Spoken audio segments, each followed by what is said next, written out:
2-3 ಜನ ಮಹಾನ್ ನಾಯಕರಿಗೆ ಅಪಮೃತ್ಯುವಿದೆ ಅಂತ ಕೋಡಿಮಠದ ಶ್ರೀ ಶಿವಾನಂದ ಶಿವಯೋಗಿ ರಾಜೇಂದ್ರ ಸ್ವಾಮೀಜಿ ಸ್ಫೋಟಕ ಭವಿಷ್ಯ ನುಡಿದಿದ್ದಾರೆ. ಬಾಗಲಕೋಟೆಯಲ್ಲಿಂದು ಮಾತನಾಡಿದ ಅವರು, ದೊಡ್ಡ ನಾಯಕರಿಗೆ ಅಪಾಯ ಇದೆ, ಸಾಮೂಹಿಕ ಹತ್ಯೆಯಾಗುವ ಲಕ್ಷಣ ಇದೆ. ಜಗತ್ತಿನ 2-3 ಜನ ಮಹಾನ್ ನಾಯಕರಿಗೆ ಅಪಮೃತ್ಯು ಇದೆ, ಕೊಲ್ಲಬಹುದು ಅಥವಾ ಅಪಘಾತದಲ್ಲಿ ಅವರು ಸಾಯಬಹುದು ಅಂತ ಆಘಾತಕಾರಿ ಭವಿಷ್ಯ ಹೇಳಿದ್ದಾರೆ.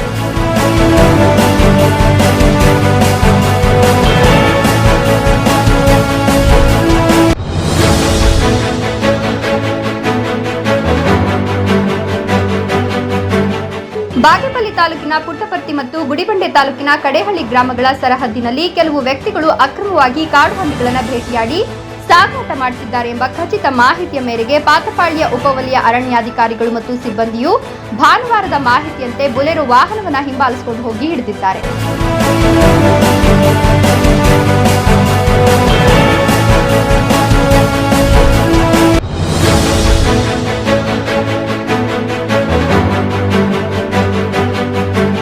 ಬಾಗೇಪಲ್ಲಿ ತಾಲೂಕಿನ ಗೂಳೂರು ಹೋಬಳಿಯ ಸೋಮಘಟ್ಟ ಕ್ರಾಸ್ ಸಮೀಪ ಚಾಲಕನ ನಿಯಂತ್ರಣ ತಪ್ಪಿ ಕಾರು ಹಳ್ಳಕ್ಕೆ ಬಿದ್ದ ಘಟನೆ ಭಾನುವಾರ ಸಂಜೆ ನಡೆದಿದೆ. ಈ ಅಪಘಾತದಲ್ಲಿ ಸದ್ಯಕ್ಕೆ ಅದೃಷ್ಟವಶಾತ್ ಚಾಲಕ ಪ್ರಾಣಾಪಾಯದಿಂದ ಪಾರಾಗಿದ್ದು, ಕಾರಿನಲ್ಲಿ ಯಾರು ಇಲ್ಲದಿರೋದು ಒಳಿತಾಗಿದೆ ಎನ್ನಲಾಗಿದೆ. ಇನ್ನು ಅಪಘಾತದಲ್ಲಿ ಸಿಲುಕಿಕೊಂಡಿದ್ದ ಕಾರನ್ನ ಮೇಲಕ್ಕೆತ್ತುವಲ್ಲಿ ಗೂಳೂರು ಹೊರಠಾಣೆ ಮತ್ತು ಬಾಗೇಪಲ್ಲಿ ಪೊಲೀಸರು ಸಹಾಯ ಮಾಡಿದ್ದಾರೆ.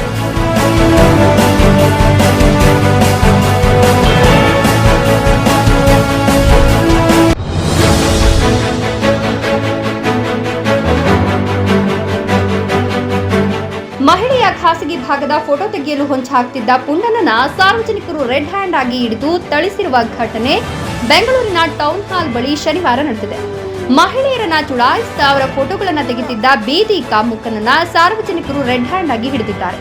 ಇನ್ನು ಕಾಮುಕನ ಮೊಬೈಲ್ ಪರಿಶೀಲಿಸಿದಾಗ ಅದರಲ್ಲಿ ನೂರಾರು ಅಶ್ಲೀಲ ಫೋಟೋಗಳು ಇರೋದನ್ನ ಕಂಡು ಜನರು ಬೆಚ್ಚಿ ಬಿದ್ದಿದ್ದಾರೆ.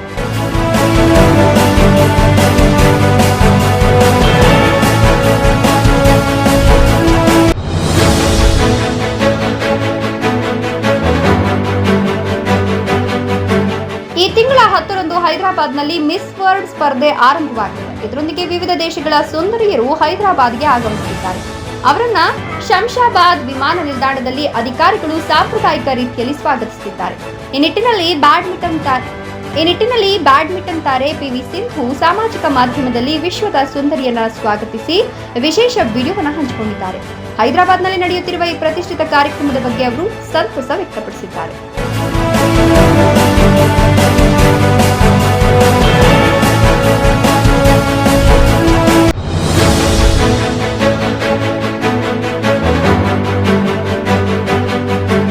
ಜಮ್ಮು ಮತ್ತು ಕಾಶ್ಮೀರದಲ್ಲಿ ಭಯೋತ್ಪಾದಕರಿಗೆ ಸಹಾಯ ಮಾಡಿದ್ದ ಉಗ್ರ ಭದ್ರತಾ ಪಡೆಗಳಿಂದ ತಪ್ಪಿಸಿಕೊಳ್ಳಲು ಪ್ರಯತ್ನಿಸುವಾಗ ನದಿಗೆ ಹಾರಿ ಪ್ರಾಣ ಕಳೆದುಕೊಂಡಿದ್ದಾನೆ. 23 ವರ್ಷದ ಇಮ್ತಿಯಾಜ್ ಅಹಮದ್ ಮಾಗ್ರೆ ಎಂಬಾತನನ್ನ ಶನಿವಾರ ಕುಲ್ಲಾಂ ಜಿಲ್ಲೆಯಲ್ಲಿ ಪೊಲೀಸರು ಬಂಧಿಸಿದರು. ವಿಚಾರಣೆಯ ಸಮಯದಲ್ಲಿ ಉಗ್ರರಿಗೆ ನೆರವು ನೀಡಿದ್ದನ್ನು ಒಪ್ಪಿಕೊಂಡಿದ್ದ ಆತ ಭಾನುವಾರ ಅಡಗುದಾಣಗಳನ್ನು ತೋರಿಸುವಾಗ ತಪ್ಪಿಸಿಕೊಂಡು ನದಿಗೆ ಹಾರಿ ಎಸ್ಕೇಪ್ ಆಗಲು ಪ್ರಯತ್ನಿಸಿ ಪ್ರಾಣ ಕಳೆದುಕೊಂಡಿದ್ದಾನೆ.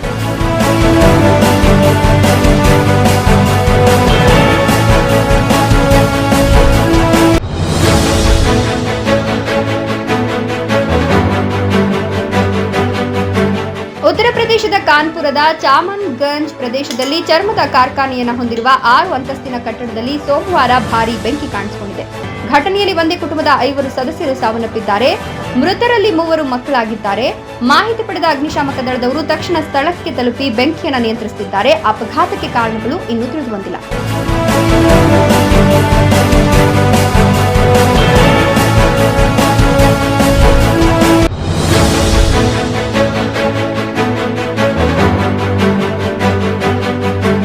ಬಾಗೇಪಲ್ಲಿ ಅರಣ್ಯ ವಲಯಾಧಿಕಾರಿ ಜಿ ವಾಸುದೇವ್ ಮೂರ್ತಿಯವರು ಭಾನುವಾರ ಸಂಜೆ ಕಾಡು ಹಂದಿಗಳ ಅಕ್ರಮ ಸಾಗಾಟ ಪ್ರಕರಣದ ಬಗ್ಗೆ ಮಾಹಿತಿ ನೀಡಿದ್ದಾರೆ. ಈ ದಾಳಿಯಲ್ಲಿ ನವೀನ್ ಎಂಬ ಆರೋಪಿಯನ್ನು ವಶಕ್ಕೆ ಪಡೆಯಲಾಗಿದೆ. ಇದೇ ವೇಳೆ 9 ಜೀವಂತ ಕಾಡು ಹಂದಿ ಮತ್ತು 11 ಮೃತಪಟ್ಟ ಕಾಡು ಹಂದಿಗಳನ್ನು ವಶಕ್ಕೆ ಪಡೆಯಲಾಗಿದೆ. ಜೊತೆಗೆ ಬೇಟೆಯಾಡಲು ಬಳಸಿದ್ದ ಬಲೆ, ಆರೋಪಿತರ ಮೊಬೈಲ್ ಫೋನ್, ಬೊಲೆರೋ ವಾಹನ, 2 ಚಾಕು ಮತ್ತಿತರ ಸಾಮಗ್ರಿಗಳನ್ನು ವಶಪಡಿಸಿಕೊಳ್ಳಲಾಗಿದೆ ಎಂದರು.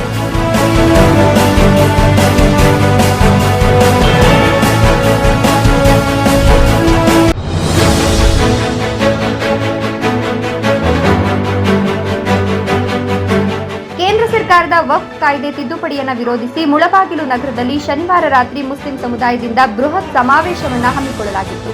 ಸಮಾವೇಶವನ್ನು ಉದ್ದೇಶಿಸಿ ಮಾತನಾಡಿದ ನಗರಸಭಾ ಸದಸ್ಯ ಮಹಮ್ಮದ್ ಜಬೀವುಲ್ಲಾ, ಕೇಂದ್ರದಲ್ಲಿ ಬಿಜೆಪಿ ಸರ್ಕಾರ ಬಂದ ಮೇಲೆ ಅಲ್ಪಸಂಖ್ಯಾತರ ವಿರೋಧಿ ನೀತಿಗಳನ್ನು ಜಾರಿ ಮಾಡ್ತಿರೋದು, ಇದೇನು ವಕ್ಫ್ ಕಾಯ್ದೆಯನ್ನು ತಿದ್ದುಪಡಿ ಮಾಡಲು 2024ರಲ್ಲಿ ಮಸೂದೆಯನ್ನು ತಂದಿದೆ ಅಂತ.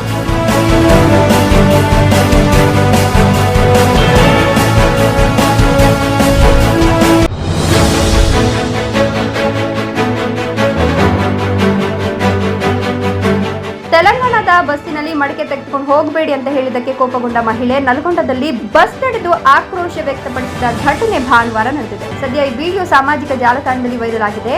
ಬಸ್ನಲ್ಲಿ ಇತರ ಪ್ರಯಾಣಿಕರು ಘಟನೆಯ ವಿಡಿಯೋವನ್ನು ಫೋನ್ನಲ್ಲಿ ಸೆರೆ ಹಿಡಿದು ಸಾಮಾಜಿಕ ಜಾಲತಾಣದಲ್ಲಿ ಹಂಚಿಕೊಂಡಿದ್ದಾರೆ.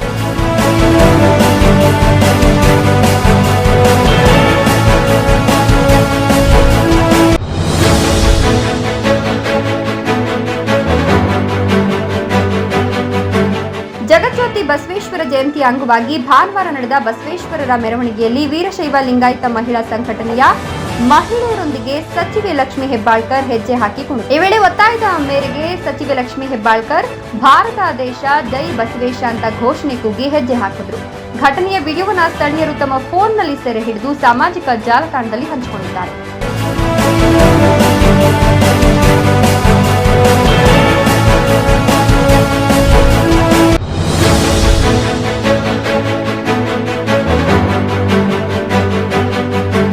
ಉತ್ತರಾಖಂಡದಲ್ಲಿ ಭಾನುವಾರ ಸುರಿದ ಧಾರಾಕಾರ ಮಳೆಯಿಂದ ಮಧುರಿಯ ಜನಪ್ರಿಯ ಪ್ರವಾಸಿ ತಾಣವಾದ ಕೆಂಪ್ಟಿ ಜಲಪಾತ ಉಕ್ಕಿ ಹರಿದಿದೆ.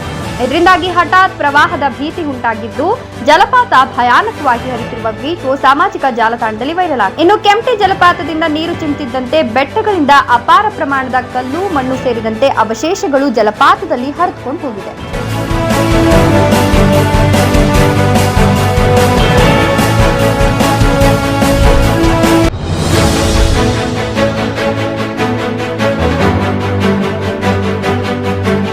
ಹಾರ್ನ್ ಮಾಡಬೇಡಿ ಅಂತ ವಿನಯವಾಗಿ ಕೇಳಿಕೊಂಡ್ರೂ ಕೋಪಗೊಂಡು ವ್ಯಕ್ತಿ ಭದ್ರತಾ ಸಿಬ್ಬಂದಿ ಮೇಲೆ ಕಾರು ಹತ್ತಿಸಿರುವ ಘಟನೆ ದೆಹಲಿಯಲ್ಲಿ ನಡೆದಿದೆ.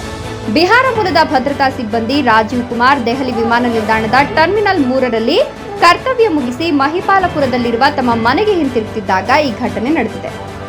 ಮಹಿಪಾಲಪುರ ಚೌಕ್ನಲ್ಲಿ ಕ್ಯಾಬ್ನಿಂದ ಇಳಿದು ಮನೆಗೆ ನಡ್ಕೊಂಡು ಹೋಗ್ತಾ ಇತ್ತು. ಜೋರಾಗಿ ಹಾರ್ನ್ ಮಾಡ್ತಾ ಹಿಂದಿನಿಂದ ಒಂದು ಕಾರ್ ಬಂತು. ಅದಕ್ಕೆ ಕುಮಾರ್ ಹಾರ್ನ್ ಮಾಡಬೇಡಿ ಅಂತ ಹೇಳಿದ್ದಕ್ಕೆ ಕೋಪಗೊಂಡ ಕಾರು ಚಾಲಕ ಭದ್ರತಾ ಸಿಬ್ಬಂದಿ ಮೇಲೆ ಕಾರು ಹತ್ತಿಸಿದ್ದಾನೆ.